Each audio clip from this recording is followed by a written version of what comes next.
할렐루야, 주님을 찬양합니다. 오늘 주신 하나님의 말씀 사무엘하 11장 14절로 27절 말씀입니다. 여호와 보시기에 악한 일이라는 제목으로 함께 말씀을 나누겠습니다. 자, 우리가 지난 시간에도 함께 나눴습니다만 이 11장에는 다윗 왕이 그렇게 하나님 앞에 순종하고 또 하나님의 마음에 합할 정도로 정말 하나님을 위해서 희생하고 헌신하고 또 수고했던 그런 성군이요. 그런데 이 11장에는 유례없는 다윗 왕의 허물이란 죄와 그의 악한 장면이 기록되어 있죠. 그것이 바로 유부녀 밧세바를 이제 범한 이야기입니다. 자, 그 여인을 이제 범한 이후에 임신이 돼서 그 남편이 지금 전쟁터에 있는데 그를 불러서 집으로 돌아가 잠자리를 가지게 하려는 이 계획이 수포로 돌아갔어요. 이 우리아가 얼마나 투철한 군인 정신을 가지고 있는지 특별 휴가를 얻어서 집으로 돌아가라는데 이 우리아가 집으로 돌아가질 않습니다. 하나님의 언약궤와 자기 동료 군인들이 들판에 야영을 하면서 전쟁을 하고 있는데 자기만 집에 가서 편히 잘 수가 없다. 그래서 집에 돌아가지 않으니까 이제 오늘 본문 편지를 이제 이 다윗 왕이 요압에게 편지를 썼는데 그 편지를 우리아 손에 직접 들려줘서 요압에게 전하라는 거예요. 자, 여러분 짐작하시지만 그 내용이 뭡니까? 자, 15절 그 편지에 써서 이르기를 너희가 우리아를 맹렬한 싸움에 앞세워 두고 너희는 뒤로 물러가서 그로 맞아 죽게 하라. 왕이 군사령관 요압에게 내린 명령이 뭐냐면 자기 부하 요압을 죽게 하라는 거예요. 전쟁터에서 아주 자연스럽게. 요압이 죽이라는 게 아니라 전쟁을 하다가 다른 병사들은 뒤로 빠지면 혼자 남았게 되니까 이제 자연스럽게 전사하게 꿈이라는 얘기를 지금 명령한 거예요. 자, 요압이 이제 그 명령을 접수하고 그 성을 살펴 용사들이 있는 것을 알고 그것에 우리아를 두고 그 성 사람들이 나와서 요압과 더불어 싸울 때 요압의 부하 몇 사람이 엎드러지고 햇사람 우리아도 죽었다. 그러니까 우리아 한 사람만 죽은 게 아니라 같이 싸우던 사람도 몇 사람이 부하들이 같이 이제 전사하게 된 거예요. 이 사람들은 영문도 모르고 공격 앞으로 명령하니까 그 성을 점령하기 위해서 진심으로 돌격하고 싸우다가 전사를 하게 된 거예요.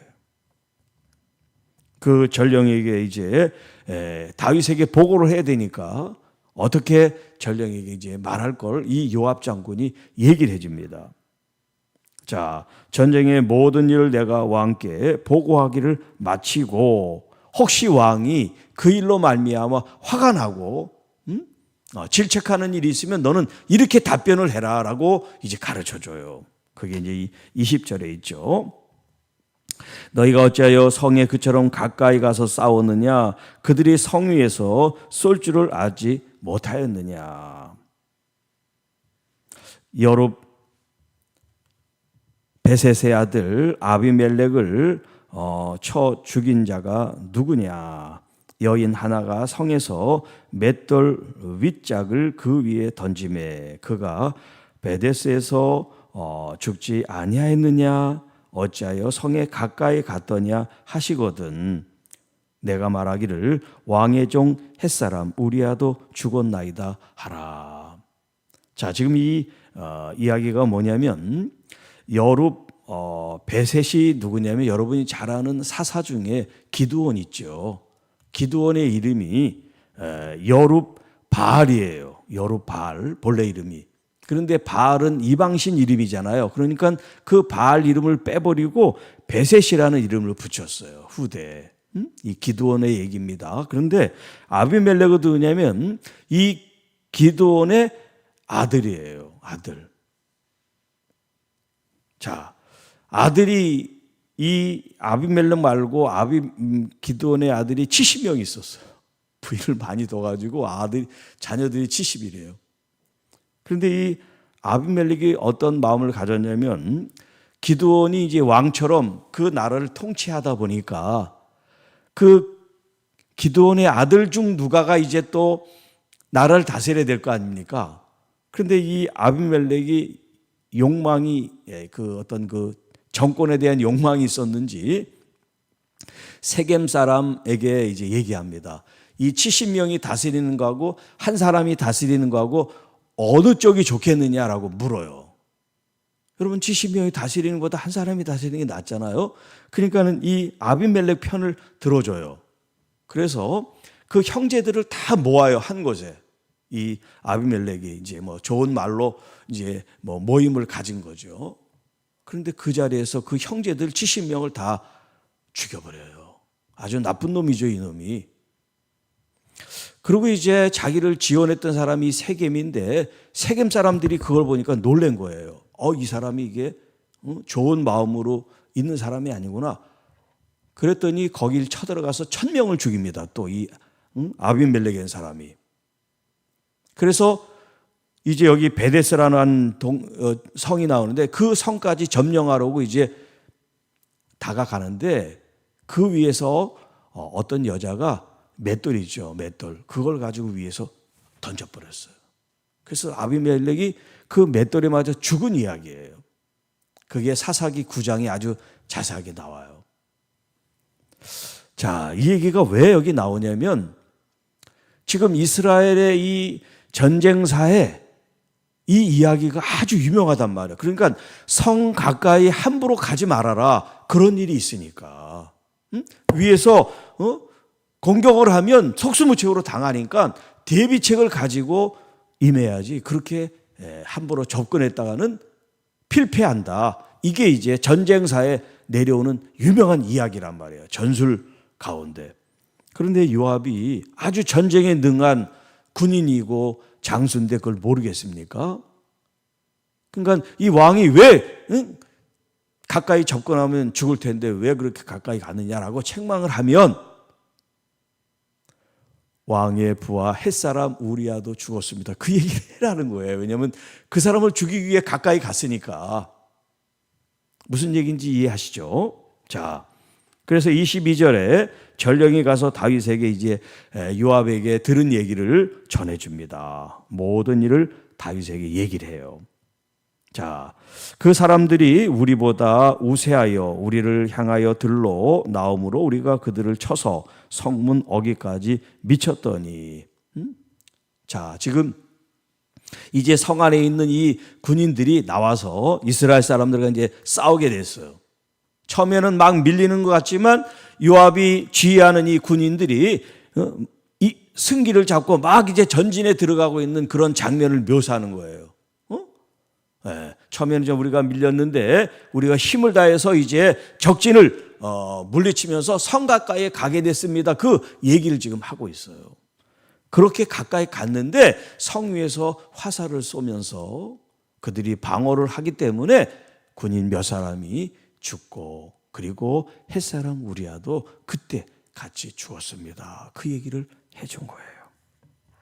자, 그 이야기를 들은 다윗이 25절에 너는 요압에게 가서 말하기를 이 일로 걱정하지 말아라. 아까 요압이 그랬잖아요. 혹시 왕이 화를 내면 이런 얘기를 해주라고 얘기했는데 화를 내기는커녕 전혀 그 일에 대해서 걱정하지 말라. 그렇게 오히려 마음을 안심시키는 이 이야기를 이 전령에게 얘기해 줍니다. 왜냐하면 자기가 그렇게 하라고 한 이유가 있잖아요. 그 소개의 목적이 달성됐으니까. 칼은 이 사람이나 저 사람이나 삼키느니라. 그 성을 향하여 더욱 힘써 싸워 함락시켜라.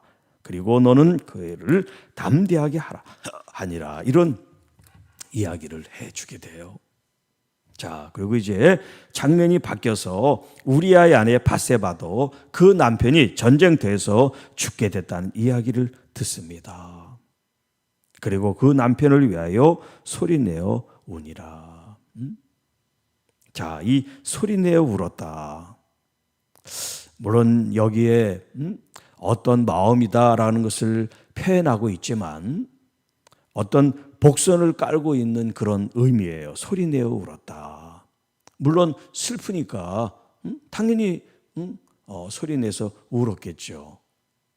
그런데 슬퍼서 진짜 소리내서 우는 경우가 있고, 남편이 죽었으니까 주변에 있는 사람들이 보라는 듯이 내가 지금 이렇게 슬프게 울고 있어 라는 것을 보여주기 위해서, 진짜 슬픈 건 아닌데 잘 죽었으니까 이렇게 생각할 텐데 사람들이 이제 보니까 이목이 있고, 그러니까 이렇게 소리를 내서 울었다. 그 장례를 마침에 다윗이 사람을 보내 그를 왕궁으로 데려오니 그가 그의 아내가 되어 그에게 아들을 낳으니라. 뒤에 가면 알지만 이 아들은 죽습니다. 네, 불의하게 낳은 아들이기 때문에 하나님이 그 어린 생명을 데려가세요. 다윗이 행한 그 일이 여호와 보시기에 악하였더라. 자, 여러분, 우리가 이제 처음 말씀드렸지만 어떤 마음으로 죄를 지을 수가 있어요.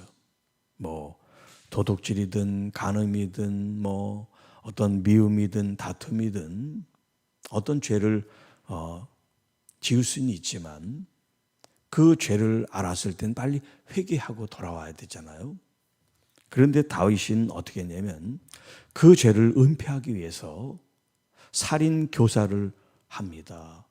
자기가 직접 죽이지는 않았지만 이 살인을 하도록 지시한 것과 마찬가지예요, 요압에게. 그리고 요압은 또 불의한 명령에 대해서 복종을 했어요. 의롭게 해야 되는데 불의한 명령에 그가 따른 거죠.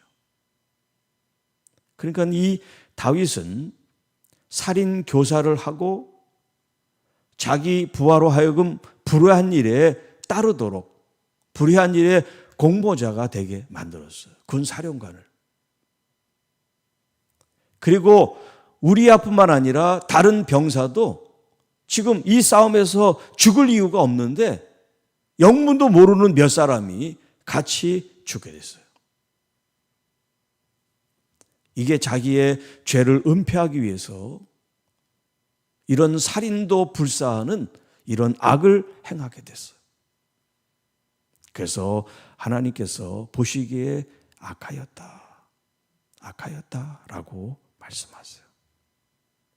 여러분, 다윗 아니라 그보다 더 위대한 사람도 하나님 앞에 죄는 반드시 회개하지 않으면 그 죄에 대한 대가를 치러야 되는 거예요.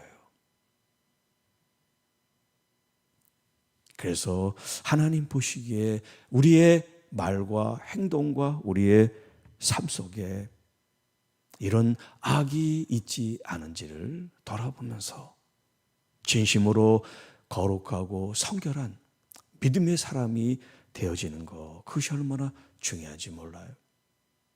지난 주일 오후 시간에도 쓰임받는 그릇이라는 제목으로 제가 말씀을 드릴 때 그 재질이 금으로 만들고 음으로 만들고 뭐 나무로 만들고 질그릇으로 만들고 재질은 수없이 많은 종류가 있는데 귀하게 쓰는 그릇은 재질에 따라서가 아니라 깨끗이 비어져 있는 그릇이라고 그랬죠. 하나님은 우리를 쓸 때 이 사람이 무슨 학력이 있는지 권세가 있는지 경륜이 있는지 뭐 어떤지 그걸 원하시는 게 아니라 정말 그 심령이 깨끗한가 거룩한가 말씀으로 바르게 살고 있는가 하나님은 그걸 보신다 그랬잖아요. 그게 하나님의 교회에 쓰임받는 청지기의 첫 번째 조건이에요. 똑똑한 거 뭐 능력 있는 거 그거 아니고 깨끗한 심령을 가지고 하나님의 말씀대로 살아가는 사람. 이 다윗이 정말 그동안 얼마나 많은 헌신과 수고와 하나님의 어떤 그런 기도의 사람으로서 순종하며 살아왔습니까? 그런데 한순간에 그 목욕하는 여자를 본 그 순간에 그냥 지나가다 우연히 볼 수도 있으니까 그냥 지나쳐 갔으면 되는데 그걸 계속해서 붙들고 자기 것으로 삼고 싶은 그 마음이 하나님을 생각하는 마음보다 더 크게 자리 잡다 보니까 죄에 빠지게 되는 거예요. 여러분, 어떤 일도 하나님보다 더 내 마음속에 더 크게 간직하면 그게 죄가 되는 거예요. 하나님을 더 귀하게, 하나님 아버지를 내가 더 경외하고 존중하는 마음을 갖고 이 세상의 그 어떤 것은 그냥 지나가는 찰나요, 순간이요. 마치 안침의 안개처럼 피다가 없어지고 아무리 화려한 솔로몬의 영광도 들꽃에 있는 그런 꽃만 못하다고 말씀하시는 것처럼 여러분 다 지나가는 거예요. 세상에 어떤 좋은 거를 거머쥐려고 해도 다 지나갑니다. 정말 하나님과의 그 깊은 신앙적인 관계를 통하여 하나님 주신 은혜를 누려야지 내가 가지려고 하고 내가 성취하려고 하고 내가 이루려고 하는 나의 어떤 행위는 의미가 없어요. 하나님 앞에 다 무너지게 돼 있습니다. 오늘 여러분 믿음으로 오늘 하루를 살더라도 내일은 우리에게 없어요. 오늘만 있다고 생각하시고 내 속에 악이 있고 하나님 보시기에 부끄러운 것이 있으면 빨리 회개함으로 나를 깨끗하게 정결하게 하나님 앞에 비우고 회개해서 주님이 주시는 이 은혜, 말씀, 성령의 충만함을 입는 귀한 그릇들이 되시기를 주님의 이름으로 축복합니다. 주 하나님 아버지 감사합니다. 다윗의 이 이야기를 통해서 다윗에게 손가락질하는 것이 아니라 바로 다윗이 나요 우리임을 깨닫고 내 속에 이런 마음이 있지 않는지 우리들 자신들을 돌아보고 더욱 정결한 주께서 쓰심받는 그릇이 되도록 나를 더욱 정결하게 거룩하게 깨끗하게 말씀에 세워드리는 믿음의 성도들이 되게 하셔서 주께서 모든 것을 행하시고 이루시고 또 영광을 받으실 수 있도록 온전한 말씀으로 또 이 진리의 통로로 쓰임받는 하나님의 귀한 청지기들 깨끗이 귀 쓰임은 그릇들이 되게 하옵소서. 오늘도 믿음으로 말하고 생각하고 주님께 영광 돌리는 우리 모든 죄의 자녀들이 되게 하셔서 주님 누구를 만나나 무슨 일을 하나 우리 주님의 복을 받게 하시고 또 복음의 진리의 통로로 주님을 영화롭게 증거하는 입술이 되게 하옵시고 특별히 병상에 계신 또 아픈 또 여러 가지 상처와 시험 든 우리 교우들이 있다면 주님의 보살핌과 은혜를 받게 하셔서 모든 질병으로부터 치유되고 회복되는 은혜가 있게 하옵소서. 이 모든 말씀 우리를 구원해 주신 우리 구주 예수님의 이름으로 감사하며 축복하며 기도하옵나이다. 아멘.